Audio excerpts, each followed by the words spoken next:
Assalamualaikum dan salam Sarawakku sayang. Buletin UKAS edisi tengah hari 21 September 2021 bersama saya Fidas Machram. Tumpuan berita. Kerajaan Sarawak sentiasa mengiktiraf dan mempertahankan hak rakyat ke atas tanah hak adat Bumiputera NCR mereka jika tuntutan tersebut adalah sahih mengikut perundangan. Timbalan Ketua Menteri yang juga Menteri Pembangunan Bandar dan Sumber Asli 2, Datuk Ahmad Awang Tengah Ali Hassan berkata setakat ini sebanyak 46,346 lot individu telah berjaya diukur yang melibatkan kawasan seluas 55,970 hektar atau 138,305 ekar. Menurutnya, semua tanah yang diukur akan dikeluarkan surat hak milik tanah di bawah Seksyen 18 Kanun Tanah Negeri. Selagi kerajaan kita negeri Sarawak ini kerajaan GPS, kita akan terus mempertahankan hak dan kepentingan masyarakat kita, termasuklah soal tanah adat. Saya tak tahulah parti-parti lain, tapi bagi kerajaan GPS kita akan terus mengiktiraf yang mempunyai asas, yang mengikut perundangan yang ada dan mempertahankan hak dan kepentingan. Lebih lagi soal tanah adat. Beliau berkata demikian semasa majlis penyerahan surat hak milik tanah Seksyen 18 Kanun Tanah Negeri di Miri pada Isnin.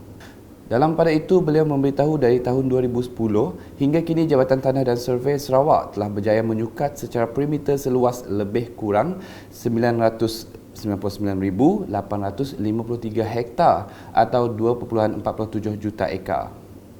Tambahnya, daripada jumlah tersebut, seluas 776,226 hektar atau 1.9 juta ekar telah pun diwartakan.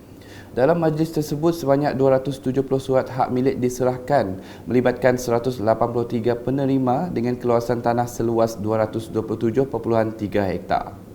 Hadir sama Menteri Muda Wanita, Keluarga dan Pembangunan Kanak-Kanak Merangkap Adun Berkenu Datuk Rozi Yunus, Menteri Muda Pelancongan Kesenian dan Kebudayaan Merangkap Adun Piasau Datuk Sebastian Ting Chiu Yu, Adun Lambir Ripin Lamat dan Residen Bahagian Miri Abdul Aziz Yusof.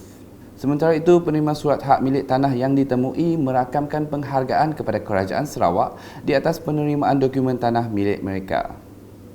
Okey, Alhamdulillah. Kami sangat bersyukur kerana dapat geran dan dapat keluar macam tu.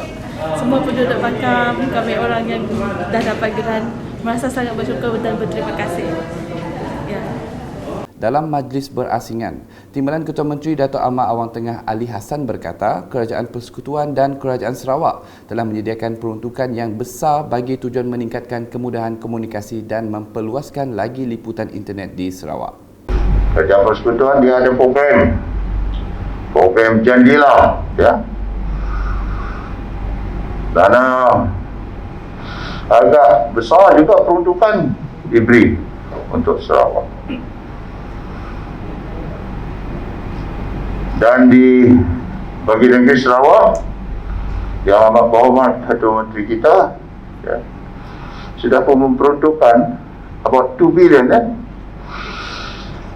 for telecommunication infrastructure. Beliau berkata demikian semasa berucap dalam majlis penyerahan komputer Raspberry Pi sekolah-sekolah rendah di daerah Limbang pada Ahad. Tambahnya lagi, Lembaga Multimedia Sarawak SMA dan Perbadanan Ekonomi Digital Sarawak SDEC mempunyai perancangan dan program untuk meningkatkan lagi internet connectivity sama ada di bandar, di pinggir bandar maupun di kawasan luar bandar. Mengenai program penyerahan komputer Raspberry Pi sekolah-sekolah rendah, Datuk Ahmad Awang Tengah yang juga Ahli Dewan Undangan Negeri Adun Bukit Sari mengucapkan terima kasih kepada Kementerian Pendidikan Sains dan Penyelidikan Teknologi Sarawak MESTR yang membekalkan komputer ini kepada 35 buah sekolah rendah di daerah Limbang ini. Katanya Kerajaan Sarawak telah memperuntukkan 12 juta ringgit bagi program ini yang akan diagihkan kepada semua sekolah rendah di Sarawak. Dalam suasana kita berdepan dengan COVID-19,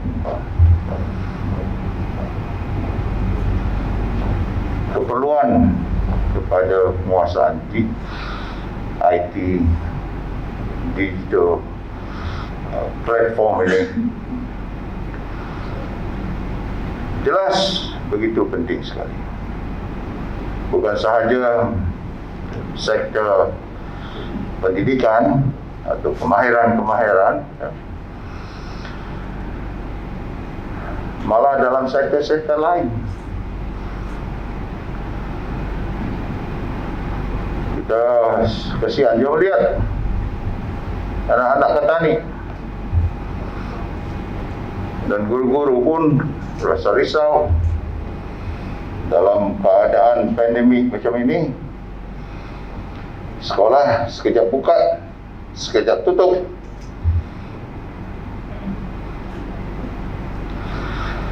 Dan banyak masa mereka tempuh. Memanglah dalam keadaan ini kita menyesuaikan bagaimana proses pembelajaran itu dapat dilaksanakan, dan banyak yang menggunakan secara talian. Pada majlis itu turut diserahkan simbolik penyerahan voucher bantuan pakaian seragam sekolah bernilai RM200 setiap satu sebanyak 900 voucher dengan jumlah keseluruhannya RM180,000 daripada Yayasan Sarawak untuk 40 buah sekolah di daerah Limbang dan penyerahan grant projek kecil luar bandar MRP kepada kelab-kelab kebajikan sukan dan sosial, Jabatan Kerajaan serta 7 Persatuan Ibu Bapa dan Guru PIBG di daerah Limbang. Sementara itu, beliau turut berkata sejak akhir Ogos hingga hari ini, purata kes positif COVID-19 di bahagian Limbang telah meningkat antara 30 hingga 40 kes setiap hari berpunca daripada penularan varian Delta dan sikap masyarakat terhadap COVID-19 itu sendiri. Kadar vaksinasi kita pun sudah tinggi di kalangan mereka yang layak, khususnya 18 tahun ke atas itu. Jadi adalah di segelintir di kalangan masyarakat kita yang begitu complacent. Apatah lagi kita sekarang ini di peringkat yang ketiga, ya, di mana beberapa sektor kita buka, termasuklah sektor ekonomi dengan secara berperingkat-peringkat, kegiatan-kegiatan sosial pun kita buka, tetapi ada di kalangan masyarakat kita yang begitu complacent, dan akhirnya ini menyebabkan patuhan kepada SOP.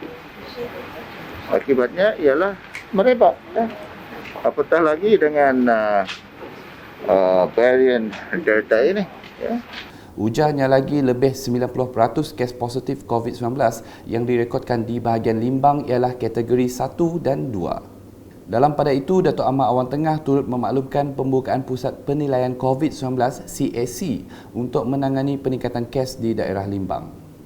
Dan ini sudah pun beroperasi, ya, yang ditempatkan di Stadium Tertutup Limbang yang bermula pada 9 September dan beroperasi daripada pukul 8 pagi hingga 5 petang, termasuk hujung minggu dan cuti umum. Tujuannya ialah untuk kita nak monitor mereka yang di kuarantin di rumah itu, ya. Dan ini adalah untuk mereka yang tidak bergejala lah, yang kategori 1 dan 2A. Jadi mereka ini dapat dimonitor, dan kalau sekiranya mereka ini perlu dirawat di PKRC, yang di kuarantin di rumah ini, kita akan pindahkan dia ke PKRC. Sehingga kini daerah Limbang telah mencapai 91.7% dos pertama atau 31,053 orang dan dos kedua 90.7% atau 30,686 orang bagi golongan yang berumur 18 tahun ke atas. Manakala 99.7% atau 1,515 orang bagi mereka yang berumur 16 hingga 17 tahun yang telah divaksin.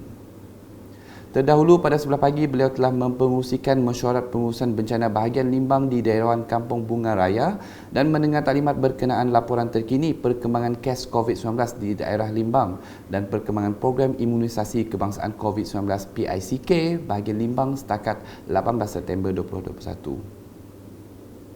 Berita seterusnya, Menteri Pelancongan Kesenian dan Kebudayaan merangkap Menteri Belia dan Sukan Dato' Abdul Karim Rahman Hamzah telah menyempurnakan Majlis Perasmian Program Kepolisian Komuniti Daerah Asarjaya di Dewan Tan Sri Dato' Amar Haji Abang Ikhwan Zaini, Pejabat Daerah Asarjaya pada Isnin.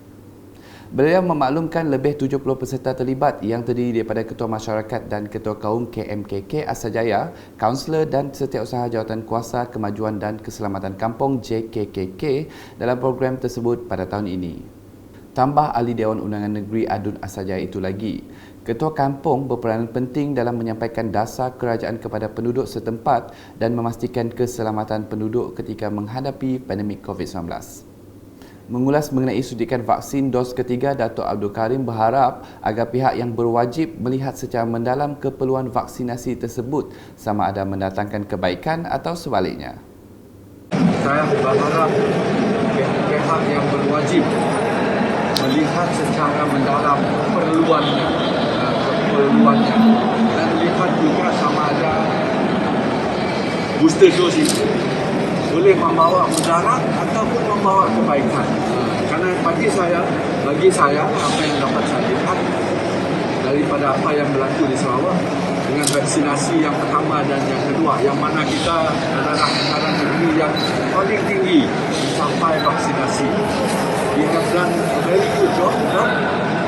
Daripada kes-kes yang kita lihat itu, walaupun yang nampak tinggi, 99.9%-nya adalah kategori 1 dan kategori 2. Dalam majlis tersebut, beliau turut menyampaikan bantuan peralatan kepada 3 agensi keselamatan di daerah Asarjaya yang melibatkan Balai Polis Asarjaya, Balai Bomba Asarjaya dan Angkatan Pertahanan Awam APM daerah Asarjaya. Berita diteruskan dengan Ahli Dewan Undangan Negeri Adun Piasau. Datuk Sebastian Ting Chiu Yu melahirkan penghargaan di atas penganjuran program Derma Darah Anjuran Rotary Club of Miri Oil Town. Penghargaan ini dibuat selepas beliau yang juga Menteri Muda Pelancongan, Kesenian dan Kebudayaan Sarawak melakukan lawatan dan tinjauan ke atas program Derma Darah yang dianjurkan oleh Rotary Club of Miri Oil Town di Bangunan Persatuan Bulan Sabit Merah PBSM Miri pada Ahad. Program ini dilaksanakan bersama Bulan Sabit Merah Miri dan Tabung Darah Hospital Miri bagi membantu meningkatkan lagi bekalan darah di Hospital Miri. Dalam lawatan itu, Datuk Sebastian Ting turut menyantuni penerima darah yang hadir dengan memberikan ucapan terima kasih dan menyaksikan penyerahan sijil kepada penerima darah yang disampaikan Wakil Rotary Club of Miri Oil Town. Terdahulu, Datuk Sebastian Ting menyerahkan bantuan makanan sumbangan Sarawak Banker Employers Union SBEU kepada 3 buah keluarga B40 di kawasan Dewan Undangan Negeri Dun Piasau di pejabat SBEU pada Ahad. Selanjutnya, Menteri Muda di Jabatan Ketua Menteri Hal Ehwal Islam dan di BKU merangkap Menteri Muda Utility Sarawak Bekalan Air, Datuk Dr. Abdul Rahman Junaidi telah turun padang bagi meninjau projek bina baru Klinik Kesihatan Ibu dan Kanak-kanak Kampung Bintawak pada Isnin. Beliau yang juga Adun Pantai Damai memaklumkan pembinaan projek menerusi projek transformasi luar bandar RTP tersebut telah siap dilaksanakan pada skop pertama dan akan diteruskan lagi dengan skop kedua melibatkan tambahan untuk tandas awam, tempat letak kereta, pagar dan pagar keselamatan.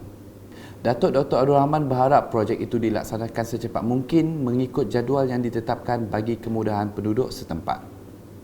Beralih dengan laporan harian COVID-19, Jawatan Kuasa Pengurusan Bencana Negeri JPBN Sarawak dalam satu kenyataan media pada Isnin memaklumkan sebanyak 3,619 kes positif COVID-19 baru dilaporkan melibatkan 39 daerah menjadikan jumlah kumulatif meningkat kepada 183,407 kes.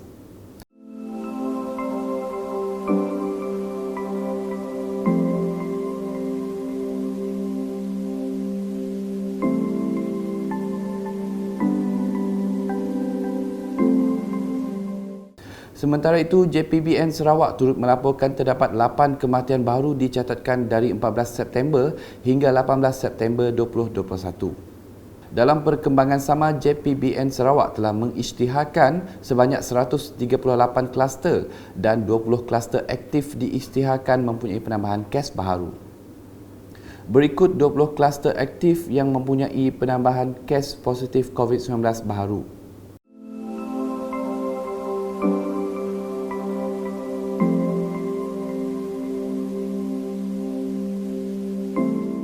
JPBN Sarawak turut memutuskan pengisytiharan Perintah Kawalan Pergerakan diperketatkan PKPD dan pelanjutan PKPD seperti tertera.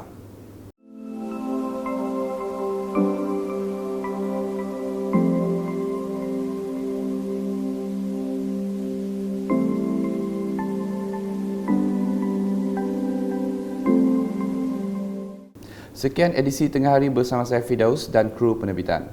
Berita lebih lanjut boleh didapati di semua platform media sosial UKAS termasuk portal ukas.sarawak.gov.my dan pastikan anda subscribe UKAS channel di YouTube. Salam UKAS.